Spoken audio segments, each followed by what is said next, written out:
দীর্ঘ ৮০ বছরের ঐতিহ্যবাহী বাবুরহাটে ঈদকে ঘিরে পাইকারি কাপড় বিক্রির ধুম পড়লেও এবার ক্রেতা সংকটে হতাশ ব্যবসায়ীরা। তবে বাজার বণিক সমিতির আশা, সামনে বিক্রির পরিমাণ বাড়বে। শাওন খন্দকার শাহিনের রিপোর্ট, জানাচ্ছেন সুলতানা মরিয়ম। মাধবদীতে ব্রহ্মপুত্র নদীর তীরে গড়ে ওঠা শেখেরচর বাবুরহাট যা দেশের বৃহত্তর পাইকারি কাপড়ের হাট। সামনে রমজানের ঈদকে ঘিরে নেই ক্রেতাদের আনাগোনা। রমজানের পূর্ব থেকে ঈদের পোশাকের চাহিদা মেটাতে জামদানি কাপড়, শাড়ি, লুঙ্গি, গামছা, three piece, shirt pant, bedsheet, থান কাপড়, গজ কাপড়, বহুজাতের কাপড়ের পসরা সাজিয়ে বসা দোকানীদের কাছ থেকে কাপড় কিনে নিচ্ছেন ক্রেতারা। বিক্রেতারা মন্দা ভাব প্রকাশ করলেও কিছু বিক্রেতা বলছেন বিগত সময়ের চেয়ে বিক্রি ভালো হচ্ছে।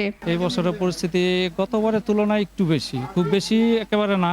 বেচা কেনার অবস্থা খুবই চরম খারাপ। ইন্ডিয়ান মাল চললে আমাদের দেশি পণ্য একদম খারাপ অবস্থা দেশের। ক্রেতা বিক্রেতাদের বাড়তি নিরাপত্তা দিতে মনিটরিং ব্যবস্থা সহ বাজার তদারকি করছে সংশ্লিষ্টরা।